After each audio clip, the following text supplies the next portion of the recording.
उसको तो फसल नहीं आनी तो फसल बीमा लगना नहीं है।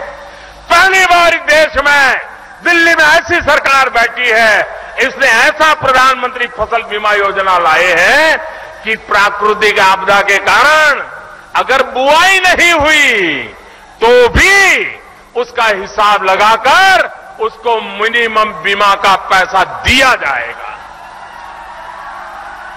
भाइयों बहनों, कभी हमारा किसान अच्छी फसल हो, खुशी मना रहा हो, खेत में फसल काट करके खलिहान में बड़ा ढेर किया है अपनी किसानी पैदावार का,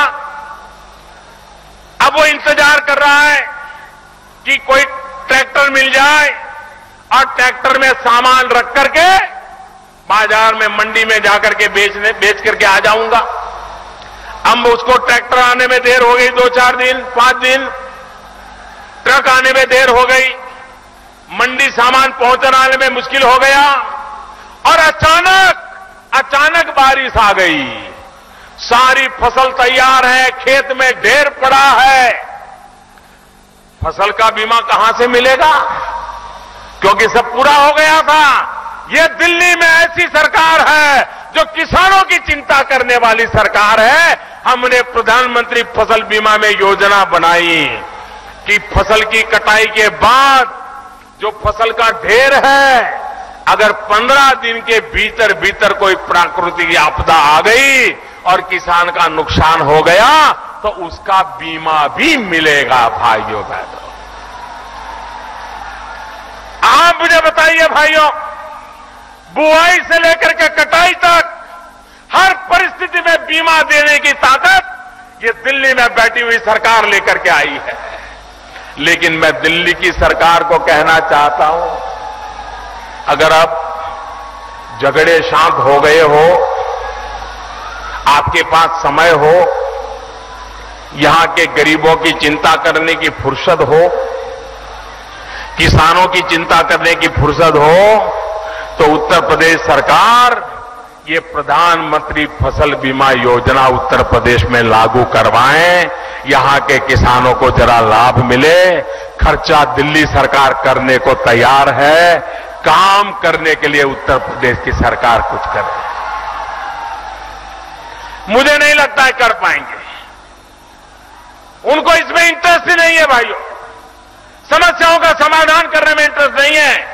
भाइयों बहनों, आप बताइए, यहां की हमारी गंडक नहर, कितनी लंबी गंडक नहर है, लेकिन उसके तलहटी में सारा मिट्टी भरी पड़ी है और उसके कारण पानी की संग्रह क्षमता कम हो गई है और कैनाल के आखिर में पानी पहुंचता ही नहीं है। पानी दिखता है, फिर भी किसान का खेत सूखा है। भाइयों बहनों, हम कह करके थक गए इन सरकारों को, उत्तर प्रदेश सरकार को कह कर थक गए कि मनरेगा के पैसे हम दे रहे हैं, अब मनरेगा से इस गंडक की नहर जो है उसको जरा मिट्टी निकलवाइए ताकि पानी मेरे किसानों को पहुंचे। उनको ये करने की भी फुर्सत नहीं। आप मुझे बताइए भाइयों, क्या ये कूड़ा कचरा निकालना वो कोई राजनीति है क्या? राजनीति है क्या? ये कूड़ा कचरा निकालोगे तो किसान का भला होगा कि नहीं होगा? अगर नहर साफ होगी तो किसान का भला होगा कि नहीं होगा? लेकिन भाइयों बहनों, ये ऐसे राजनीतिक प्रकृति के लोग हैं कि उनको कूड़ा कचरा निकालना ही नहीं है। उनको सब जगह पे कूड़े कचरे में ही मजा आता है। अभी पिछले दिनों हमने एक निर्णय किया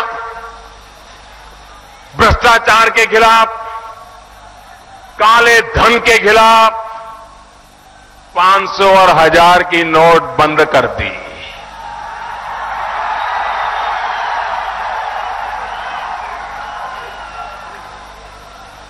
आप मुझे बताइए मेरे भाइयों बहनों, ये भ्रष्टाचार ने देश को बर्बाद किया है कि नहीं किया है? ये काले धन ने बर्बादी लाई है कि नहीं लाई है? ये देश को भ्रष्टाचार से मुक्त कराना चाहिए कि नहीं कराना चाहिए? इस देश को काले धन से मुक्त कराना चाहिए कि नहीं कराना चाहिए?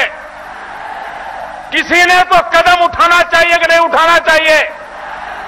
भाइयों बहनों, बीमारी के कारण जब बीमारी दूर करने के लिए दवाइयां देते हैं तो थोड़ी तकलीफ होती है कि नहीं होती है?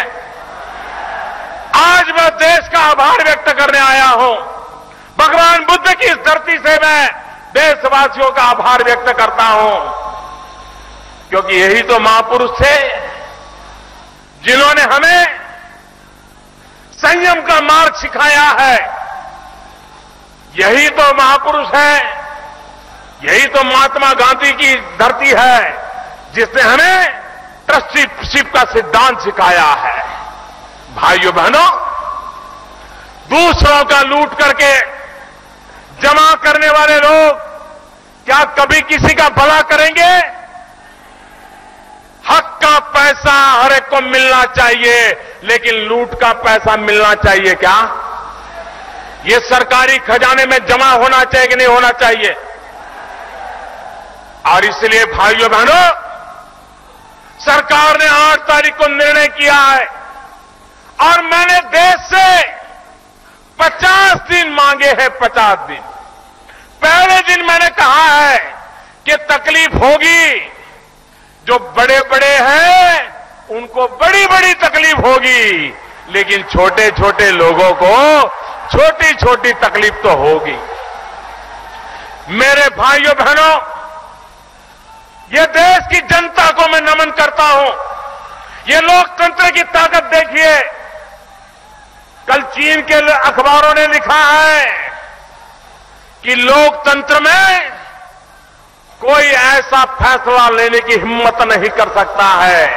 अरे उन्हें मालूम नहीं है भारत की जनता की रग रग में ऐसा लोकतंत्र है जो औरों की भलाई सोचता है, अपनी भलाई बाद में सोचता है, और इसलिए जनता जनार्दन के आशीर्वाद के कारण ऐसा कठोर फैसला करने का साहस होता है। मैं इस बात से सहमत हूं। मैंने पहले दिन से कहा है कि निर्णय सरल नहीं है, उसको लागू करना भी सरल नहीं है। 8 तारीख को ही मैंने कहा था कि 50 दान तकलीफ रहने वाली है। अभी तो मेरे प्यारे भाइयों बहनों 20 दिन हुआ है, अभी 30 दिन बाकी है। सरकार पूरी तरह आपकी समस्याओं का समाधान करने के लिए लगी हुई है और देशवासियों ने तकलीफ झेल करके भी मेरा साथ दिया है। इसके लिए मैं देशवासियों का जितना आभार व्यक्त करूं उतना कम है। भाइयों बहनों, ये बात सही है। लोग ऐसा समझाते हैं कि हमारे पास नोटें नहीं है तो हम क्या करें। भाइयों बहनों, आप लोग अपना मोबाइल फोन रिचार्ज कराना जानते हैं कि नहीं जानते हैं? क्या किसी स्कूल में पढ़ने के लिए गए थे? नहीं गए थे ना? आ गया कि नहीं आ गया? आपको मोबाइल फोन रिचार्ज कैसे करना आ गया कि नहीं आ गया? कितने पैसे भरना, कैसे भरना, कहां भरना, सब आया कि नहीं आया? कोई सिखाने आया था? नहीं आया। भाइयों बहनों, आप व्हाट्सएप करते हैं, व्हाट्सएप यूं यूं करते चला जाता है। कोई सिखाने आया था? कोई पढ़ाने आया था? किसी स्कूल में सीखने गए थे? आपको आया कि नहीं आया? आज भाइयों बहनों, टेक्नोलॉजी इतनी सरल है कि यहां आप लोग फोटो निकालते हैं और यहीं से अपने दोस्तों को फोटो भेज रहे हैं। भेज रहे हो ना? मैं देख रहा हूं सब लोग फोटो निकाल रहे, भेज रहे हो ना? जितनी आसानी से आप अपने मोबाइल फोन से फोटो भेज सकते हो, व्हाट्सएप भेज सकते हो, अपने मोबाइल फोन का अकाउंट रिचार्ज करा सकते हो, उतनी ही आसानी से बैंक में अगर आपका खाता है, बैंक में अगर आपका पैसा है, तो आप मोबाइल फोन से जो भी खरीदना हो खरीद सकते हो, जो भी लेना हो ले सकते हो। आज आपका मोबाइल फोन, ये आपका मोबाइल फोन यही आपके बैंक की ब्रांच बन गया है। आपके हथेली में आपकी अपनी बैंक बन गई है। पहले जेब में बटुआ रखना पड़ता था और बटुए में पैसे रखने पड़ते थे। अब जमाना चला गया, बटुए की जरूरत नहीं, आप मोबाइल फोन में ही पैसे होते हैं। दुकानदार के पास जाइए और उसको बताइए कि भाई बताइए मेरे पास ये बैंक का ऐप है, मैं आपके यहां से 20 रुपये का सामान लेना चाहता हूं, मैं मोबाइल फोन से पैसे दूंगा। वो कहेगा हाँ हाँ दे दीजिए, तुरंत उसके मोबाइल में 1 सेकंड में पैसा चला जाएगा, आपको 20 रुपये का माल मिलेगा। भाइयों बहनों, आज हमारे देश में आधे से अधिक लोग जो रेलवे में जाते हैं वो खुद जाकर के पैसे देकर के टिकट नहीं लेते, ऑनलाइन टिकट लेते हैं। उनके पैसे वापस आते हैं तो ऑनलाइन आ जाते हैं। भाइयों बहनों, आज आपने अखबार में एक इश्तहार देखा होगा, एक एडवर्टाइजमेंट आज आपने अखबार में देखा होगा। मेरा आप सबसे आग्रह है कि इस एडवर्टाइजमेंट को पूरी तरह पढ़ें और इसका कटिंग करके हर दुकान पर लगा दे, अखबार से निकाल करके। सब लोग इतना काम जरूर करें। और इसमें किस प्रकार से अपने मोबाइल का खाता खोला जाता है उसकी सारी विधि बताई गई है। आपके पैसे आपके हैं, बिना नोट के भी आप इसका खर्च कर सकते हो। भाइयों बहनों, ये नोटों का उपयोग काले धन वाले संग्रह करना चाहते हैं। हम काले धन वालों को सफल होने देना नहीं चाहते हैं, हम भ्रष्टाचारियों को सफल होने देना नहीं चाहते। और इसलिए भाइयों बहनों, मुझे आगे के भी उनके रास्ते बंद करने हैं। आज के अंग्रेजी अखबारों में भी इसका एडवर्टाइजमेंट छपा हुआ है, आज के हिंदी अखबारों में भी ये इश्तहार छपा हुआ है। मेरा आप सबसे आग्रह है, और यहां जो भारतीय जनता पार्टी के कार्यकर्ता है वो अखबार से कटिंग निकाल करके हर दुकान के बाहर एक बोर्ड पे लगा दें, और ऐसे इश्तहार रोज आते जाएंगे। स्टेट बैंक ऑफ इंडिया की ऐप है, सरकार की ऐप है, आपको सिर्फ अपने मोबाइल फोन पर उस ऐप को डाउनलोड करना है, आपके गांव के मोहल्ले के व्यापारी को डाउनलोड करना है, सीधा आपका पैसा बैंक से चला जाएगा। जो सामान खरीद सकते हैं खरीद सकते हैं, 1 रुपये के बिना कोई काम अटकने वाला नहीं है। यह व्यवस्था मौजूद है भाई। और इसलिए मुझे आपसे मदद चाहिए। मेरी विशेष पढ़े लिखे नौजवानों से आग्रह है, सरकारी मुलाजिमों से आग्रह है कि आप भी अपने अड़ोस पड़ोस में जिसके पास भी मोबाइल फोन है उसको जरा सिखाइए कि किस प्रकार से मोबाइल फोन से कारोबार किया जा सकता है। आप देखिए, ये जो सारी चर्चाएं हैं आप खुद उसको 1 मिनट में बंद करवा सकते हैं। और देशवासियों ने सहयोग दिया है, हमारे पास रास्ते भी हैं, उस रास्तों पर चलेंगे। देश में कभी भ्रष्टाचार दोबारा आने की हिम्मत नहीं करेगा भाई। देश में दोबारा काला धन पैदा होने की जरूरत नहीं पड़ेगी।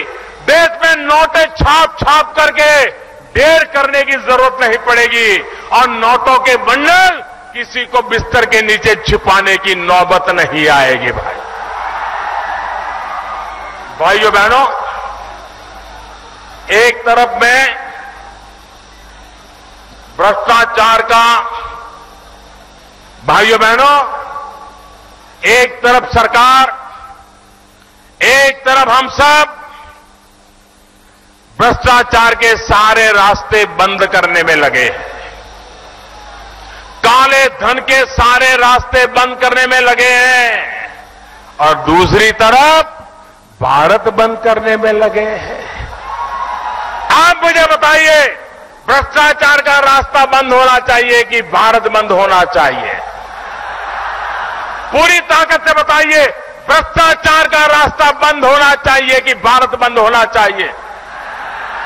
भ्रष्टाचार का रास्ता बंद होना चाहिए कि भारत बंद होना चाहिए? काला धन का रास्ता बंद होना चाहिए कि भारत बंद होना चाहिए? काले धन का रास्ता बंद होना चाहिए कि भारत बंद होना चाहिए? काले धन का रास्ता बंद होना चाहिए कि भारत बंद होना चाहिए? भाइयों बहनों, सिर्फ और सिर्फ गरीब के लिए ये फैसला मैंने लिया। 70 साल तक जो लूटा है उसको निकालना है और गरीब का घर बनाना है। 70 साल तक लूटा है, किसान के खेत में पानी पहुंचाना है। 70 साल तक लूटा है, उन पैसों को निकाल करके गरीब की झोपड़ी में बिजली का तार पहुंचाना है। 70 साल तक लूटा है, उन पैसों से गरीब बच्चों की पढ़ाई करवानी है। 70 साल तक जो लूटा है, उन पैसों को निकाल करके गरीब बुजुर्गों को दवाई दिलवानी है। भाइयों बहनों, ये जो कुछ भी निकलेगा, ये सारा का सारा गरीबों की भलाई के काम आने वाला है। और इसलिए मेरे भाइयों बहनों, अब हम लूटने नहीं देंगे देश को। और मुझे विश्वास है भाइयों, जिस देश में 125 करोड़ देशवासियों के आशीर्वाद हो, वहां पर काला धन का खात्मा संभव है, भ्रष्टाचार का खात्मा संभव है। भाइयों बहनों, देश अच्छी दिशा में जाने के लिए तैयार बैठा है। और मुझे विश्वास है कि देश इस महायज्ञ में, ईमानदारी के महायज्ञ में, देशवासियों को कष्ट झेल करके भी आहुति देते मैं देख रहा हूं। और इसलिए भाइयों बहनों, आने वाले दिनों में देश इस बात को स्वीकार करेगा कि फैसला कठोर था, लेकिन भविष्य उज्जवल है। और इसलिए मेरे भाइयों बहनों, मैं आपसे अनुरोध करने आया हूं कि आप गांव के हर दुकानदार को इन अखबार के माध्यम से कैसे मोबाइल पर उनकी बिजनेस लगाया जा सकता है, सिखाइए। आप स्वयं कम से कम 10 परिवार, 15 परिवार उनको सिखाइए। बिना पैसे सारा कारोबार चलाने की दिशा में सारी दुनिया चल पड़ी है। हम पीछे रह गए भाइयों, हम पीछे रह गए। अब हिंदुस्तान पीछे नहीं रह सकता। आप मुझे बताइए, आप मेरी मदद करेंगे? दोनों हाथ ऊपर करके मुझे आशीर्वाद दीजिए। आप मेरी मदद करेंगे? आपके आशीर्वाद रहेंगे? ये परिवर्तन आके रहेगा, भ्रष्टाचार जाके रहेगा, काला धन जाएगा। भाइयों बहनों, आपका भविष्य बन जाएगा। आपके आशीर्वाद के लिए मैं आपका बहुत बहुत आभारी हूं। धन्यवाद।